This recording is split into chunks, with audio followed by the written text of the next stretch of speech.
Hello everyone, welcome back to the Hectic Homestead.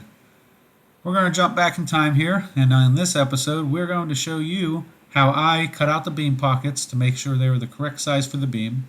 And also, you can see we're setting the beam. So setting the beam was pretty straightforward. You have your beam pocket on either side. You just set the beam in place. The beam pockets themselves were a little bit of a pain in the butt. I was dealing with weather coming in, so that's why the audio and video is kind of sketchy on this video. But it was a pain getting in there with the grinder and cutting, and a lot of chipping. My arms were sore swinging the hammer. So it is what it is. It's manual labor, but it got done. I do want to note the price of materials is crazy. Whenever I originally priced this beam, it was about $1,600. That was January. By the time I got it, 5 months later, the price went up like $2,100 at this point. So that was kind of crazy. But let's go ahead and hop into this video. Hope you guys learned something. And if you learned something, go ahead and smash that subscribe button. Hit that like button. Let's get to it.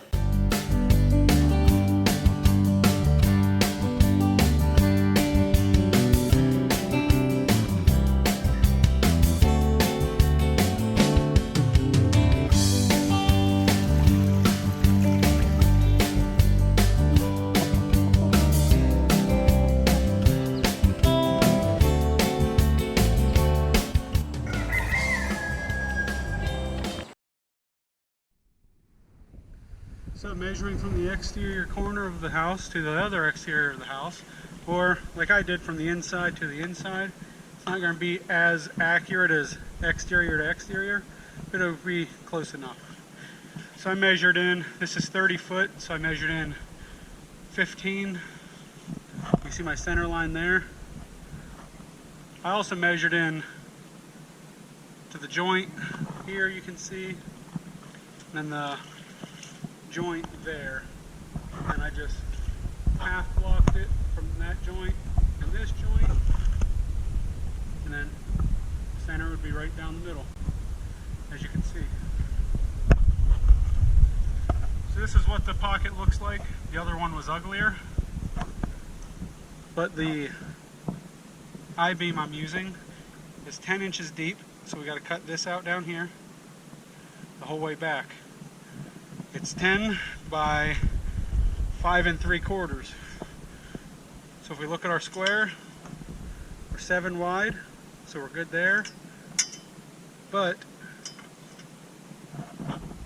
we need to go down about 2 inches. The 8 is what you're looking at.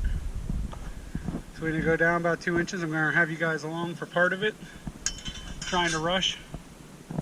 Supposed to get some weather this evening, so hopefully I can get this done beforehand. That's one thing off the list. So stick around. Hopefully I can get some footage as we go. Probably won't record much as I'm doing it, just because I don't have a tripod with me today. So yeah, let's get to it. So here I'm just removing some excess overpour that's from pouring the core solid. And this core that I'm cutting out was solid as well. Kind of wish they would have not poured it completely through the top, because I knew I had to bring it down 2 inches. Well, they were actually supposed to cut it out for me, but it is what it is. So cleaning that up before I get the grinder in there. So I went ahead and marked out my hole.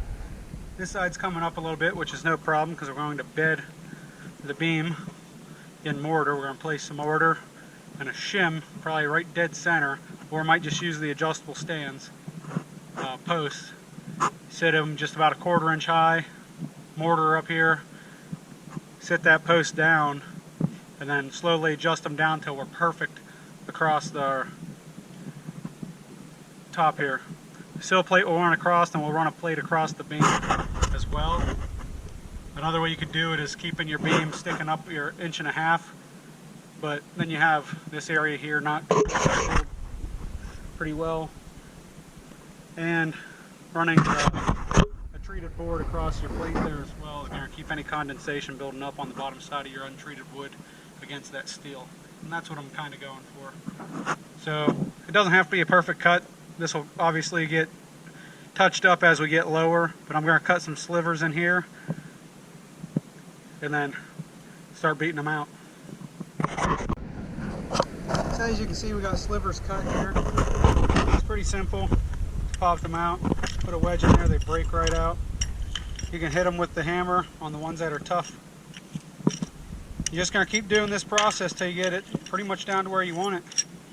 So I'm going to break a bunch of this out, and I'll be right back whenever we get about halfway there. So as you can see, we're getting down there a little bit. Just got to keep cutting it and chipping it, cutting and chipping it.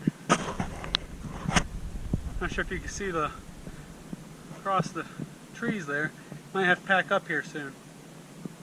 Hear the thunder in the background, and I have a bunch of stuff out I need to get packed away. So I'm going to keep working on this. Well, the rain is upon us. This is what I got now. I'm going to double check it, see if it's okay. Let's see, out here on the front. Yep, just under 10. Let's check it in the center. That looks high. Ooh, that's just over 10. Let me bump it down in the back real quick. But it looks like it's coming in. And here we have the finished beam pocket. Looks nice and pretty. A little bit of wiggle room the whole way around. Pretty happy with it. So we have a beam installed. It's not 100% done yet. I'll show you what I did for that, or tell you, because I did not get footage of all of it. But we had a little hiccup. Whenever I called about this beam, I asked them what the true dimensions were. Whether they ran oversized, undersized, and as you can see, it's oversized. I made my pockets about 10 1/8 with a little bit of wiggle room, because again, we're going to set a mortar bed under these. That way it sets solid on a flat surface underneath. Well, the beam's a little too tall, and as you can see, with the tape measure, she's 10 1/4. So I'm going to go ahead and use this jack right here, bring it down to this end. I'm going to lift the end of this beam up enough to where I can get under there with the grinder and keep taking it down. I'm going to take about a 1/4 inch out of this. That way I have room for the mortar bed underneath of it, and it's pretty straightforward from there. So it's up. I'm going to do both sides. I'm going to get both jacks to lift both sides up a little bit taller than what I need, and go ahead and lower the jacks down to where that's setting on the mortar, wiggle it in place, and keep running across the top of the block there to make sure that my beam is flush perfect with them block. Level it left and right to make sure that the beam's not in there canted at all, and that's pretty much it for this. There you have it. That's how I did my beam pockets with the CME block. Even though them were poured solid underneath, which they should be. You should also have a stick of rebar in there underneath as well. It's not that bad. A few hours worth of work. A lot of dust. Probably should have been wearing a mask. But at minimum, you should be wearing eye protection. You know, you can't make, I mean, you can make money without your eyes, but you're not going to make as much money. And, you know, you got to look out for yourself. Well, that's it for this episode. Hope you guys enjoyed it. Hope you guys learned something. If you learned something and like these videos, be sure to like, subscribe, comment, and hit that bell icon. That way you can get notified. So until next time, we'll see you then.